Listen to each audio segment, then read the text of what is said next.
Hi viewers, welcome to our channel. ప్రస్తుతం మనతో పాటు టీడీపీ స్పోక్స్ పర్సన్ సూర్యదేవ లత గారు ఉన్నారు. వారితో ఒకసారి మాట్లాడదాం. మేడం నమస్కారం. మేడం నమస్తే.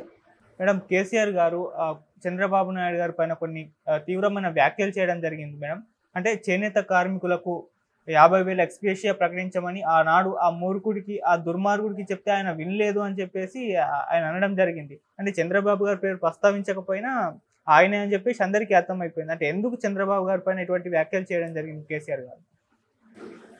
ఇప్పుడు ఆళ్ళేనమ్మ మధ్యల మీద పడి కొట్టుకుందని 10 సంవత్సరాలు ఈయనకి అధికారం ఇస్తే ఏమీ చేయలేక ఈరోజు నారా చంద్రబాబు నాయుడు గారి గురించి మాట్లాడుతున్నాడంటేనే, నారా చంద్రబాబు నాయుడు గారికి చేనేతకి ఏం చేశాడు, ఇప్పటి వరకు ఈయన ఏం చేశాడు అనేది ఒకసారి చూద్దాం.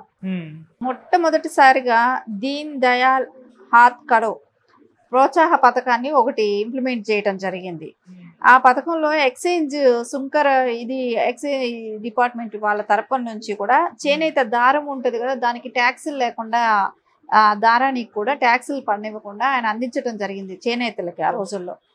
ఆ రోజుల్లో చేనేత బజార్లు అనేది ఫస్ట్ ఎవరు ఏర్పాటు చేశారు? నారా చంద్రబాబు నాయుడు గారు ప్రతి జిల్లాల్లో కూడా చేనేత వస్త్రాలు అనేది ఒక అందుబాటులో ఉంచారు.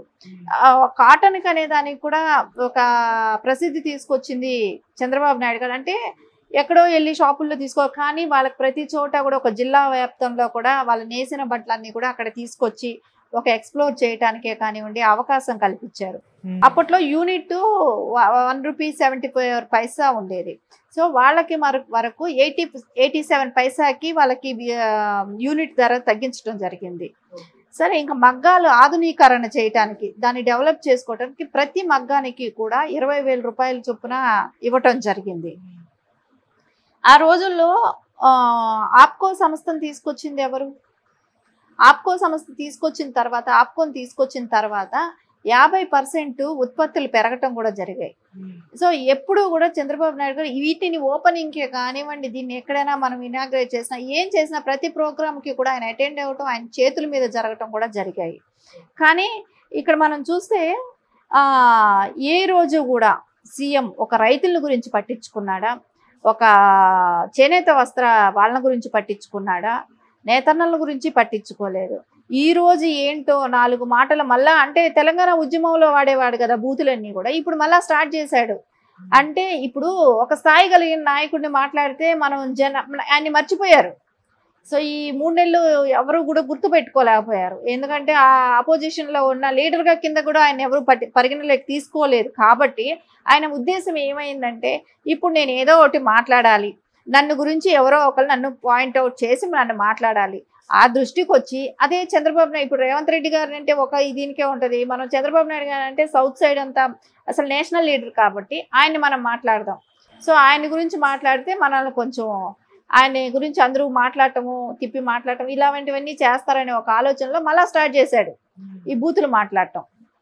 మొన్న ఈయన 2018లో సీఎంగా ఉన్నప్పుడు బస్సు యాక్సిడెంట్ ఒకటి పెద్దది జరిగింది ఒక టెంపుల్ దగ్గర. అక్కడ ఈ మినిమం 65 మంది వరకు వాళ్ళు చనిపోవటం జరిగింది. అట్లాంటి చోటుకు కూడా ఆయన వెళ్ళలేదు. ఒక సీఎం వెళ్ళి అక్కడ ఓదార్చి, అంతమంది చనిపోతే ఆ లోయలో పడిపోయిన బస్సుని ఒక ఆంజనేయ స్వామి టెంపుల్ దగ్గర అక్కడికి వెళ్ళి కూడా పరామర్శించలేదు. అక్కడికి వెళ్ళి ఇన్సిడెంట్ కూడా చూడలే. ఆయన 2018లో ఇన్సిడెంట్ జరిగింది. కానీ అలాంటి వ్యక్తి ఈరోజు నారా చంద్రబాబు నాయుడు గారి గురించి మాట్లాడే ఇది ఉంటుందా? నువ్వు ఏ రోజైనా ఫామ్ హౌస్ నుంచి బయట వచ్చావా? ఫామ్ హౌస్ నుంచి నువ్వు ఏ రోజైనా పొద్దున్నే ఒక 7 గంటలకి 8 గంటల 9 గంటలకు జరిగే ప్రోగ్రామ్ ఏదైనా చెప్పుండాలి. 10 ఏళ్ళ సీఎంలో ఉన్నప్పుడు ఏ రోజైనా ఒక 9 గంటల ప్రోగ్రామ్కి ఏ రోజైనా నువ్వు హాజరై ఉంటావా? ఎక్కడ కూడా హాజరై ఉండవు కదా. నువ్వు ఏం చేసావని, నువ్వు రాష్ట్రానికి చేసింది ఏంటో చెప్పవాలి. ఈ 10 సంవత్సరాలు నువ్వు దోచుకోవటం, నీ కుటుంబం దోచుకోవటం, ఈరోజు సారా లిక్కర్ కేసులో కవిత గారు అరెస్ట్ అవటమే కానివ్వండి, ఫోన్ ట్యాపింగ్ విషయాలే కానివ్వండి, వీటి గురించి అందరూ చర్చించుకుంటున్నారని ఇప్పుడు టాపిక్ డైవర్ట్ చేయటం కోసం నారా చంద్రబాబు నాయుడు గారిని మాట్లాడే అవసరం తీసుకొచ్చాడు. అంతేమని నారా చంద్రబాబు నాయుడు గారు ఆయన ఎప్పుడు అపోజిషన్గా అయిపోయి కూడా 20 years అయిపోయినప్పుడు ఇప్పుడు మాట్లాడుతున్నాడంటే, ఇప్పటికీ కూడా నారా చంద్రబాబు నాయుడు గారు నేతన్నలకు చేసిన దానిలో నువ్వు 1% కూడా చేయలేదు ఇప్పటి వరకు కూడా. అలాంటి వ్యక్తిని గురించి నువ్వు మాట్లాడే స్థాయి నీకు లేదు. నువ్వు నారా చంద్రబాబు నాయుడు గారి గురించి విమర్శించే స్థాయిలో లేవనేది కూడా కేసీఆర్ గారు ఒకసారి గుర్తించాల్సిన అవసరం ఉంది. ఎందుకంటే ఫోన్ ట్యాపింగ్లు చేసి గెలిచిన వ్యక్తి 2 సార్లు నువ్వు మొన్నటి వరకు తెలుస్తుంది కదా, లాస్ట్ కూడా నువ్వు సీఎం అయ్యే అవకాశాలు దాని మూలానే అనేది స్పష్టంగా కనపడుతున్నాయి. అందరినీ బెదిరించటం, బ్లాక్మెయిల్ చేయటం, ఇవి చేసే సీఎం అయ్యాడనేది మనకందరికీ కూడా స్పష్టంగానే కనపడుతుంది. ఈ రేపొద్దున వచ్చే స్కాముల్లో ఇరుక్కోవటం, ఒక పార్టీ అధ్యక్షుడయ్యి ఫోన్ ట్యాపింగ్లు చేయటమే కానివ్వండి, కాళేశ్వరం మేడిగట్టి ప్రాజెక్టు అది కుంగిపోవటమే కానివ్వండి, ఈ ధరణిలో ఉన్న అక్రమాలే కానివ్వండి, ఇవన్నీ ఒక్కొక్కటి బయట వస్తున్నాయి. ఇప్పుడు ఇంకోటి ఎలక్షన్లో గెలిచే అవకాశం లేదు. సో నేను ఏదో ఒకటి చేయాలి, ఏదో ఒకటి మాట్లాడాలి, విధ్వంసాలు రెచ్చగొట్టాలి. అప్పుడు కానీ నారా చంద్రబాబు నాయుడు గారిని మాట్లాడితే కానీ వాళ్ళందరూ టట్టు చేసి సో ఏదో ఒకటి మనం స్టార్ట్ చేయాలి. మళ్ళీ ఆంధ్ర వాళ్ళని స్టార్ట్ చేయటం, ఇట్లా ఏదో ఒకటి చేయాలని. అంటే ఆయన మటుకు జగన్మోహన్ రెడ్డిని ఇంటికి తీసుకొచ్చుకోవచ్చు, ఆయన తినిపించవచ్చు, ఆయనకి ఆయన ఇంటికి ఈయన వెళ్తాడు, ఈయన ఇంటికి ఆయన వెళ్తాడు, అన్నీ వాళ్ళు బాగానే ఉంటుంది. మనం మొన్న చూసాం కూడా, అందరూ ఆయన కాళ్ళు ఇరిగిపోతే హాస్పిటల్లో ఉంటే, యశోద హాస్పిటల్లోనూ అందరూ హాస్పిటల్లో వెళ్ళి చూశారు. కానీ ఆయన డిశ్చార్జ్ అయినాక ఇంటికి వెళ్ళి తాపీగా 3-4 గంటలు స్పెండ్ చేసి, అంటే వాళ్ళకి రాజకీయం ఇంపార్టెంట్.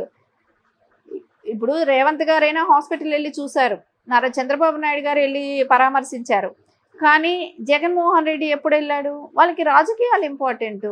ఎవరిని ఎలా చేయాలి, ఆంధ్రాలో నువ్వు ఇలా చెయ్యి, తెలంగాణలో ఇలా చెయ్యి అనే ఒక డిస్కషన్ వాళ్ళిద్దరి మధ్య నడుస్తుందే కానీ ఏ రోజు కూడా వాళ్ళు పరిపాలన గురించి కానీ వాళ్ళు చేసింది ఏంటో చెప్పమనండి. ఈ 10 ఏళ్ళు వాళ్ళు ఏం చేశారో, నేతన్నలకు ఏం చేశారు, రైతన్నలకు ఏం చేశారు, యువతకు ఏం చేశారు, మహిళలకు ఏం చేశారు, అవేంటో చెప్పమనండి. చేసింది ఏంటో చెప్పమనండి. చేయనాటి గురించి మళ్ళీ మాట్లాడదు, చేసింది కూడా చెప్పలేరు కదా. సో ఖచ్చితంగా వాళ్ళకి ఈ 10 ఏళ్లలో ఏమి చేసింది లేక, ఎప్పుడో 20 ఏళ్ల క్రితం కథ కూడా గుర్తు చేస్తే దానిలో చంద్రబాబు నాయుడు గారు నువ్వు గుర్తు చేసావు కాబట్టి మేమందరం ఇప్పుడు గుర్తు చేసుకోవాల్సి వస్తుంది. నారా చంద్రబాబు నాయుడు గారు అప్పుడు ఎన్ని సంస్కరణలు చేశాడు నేతన్నలకి, నువ్వు ఇప్పుడు ఏం చేశావు అనేది ఇప్పుడు మేము గుర్తు చేసుకోవాల్సి వస్తుంది. అంతలో నువ్వు చేసింది ఒక 1% కూడా లేదనేది మాకు ఇప్పుడు స్పష్టంగా కనపడుతుంది. ఓకే, అంటే మనం కేసీఆర్ గారు ఇటు రేవంత్ రెడ్డి గారిని విమర్శించబోయి చంద్రబాబు నాయుడు గారు ప్రస్తావన తీసుకొచ్చారనుకోవచ్చా? అంటే ఇద్దరు గురు శిష్యులే, వీళ్ళిద్దరి పనితనం ఇలానే ఉంటుందని చెప్పడానికి ప్రయత్నించారనుకోవచ్చా?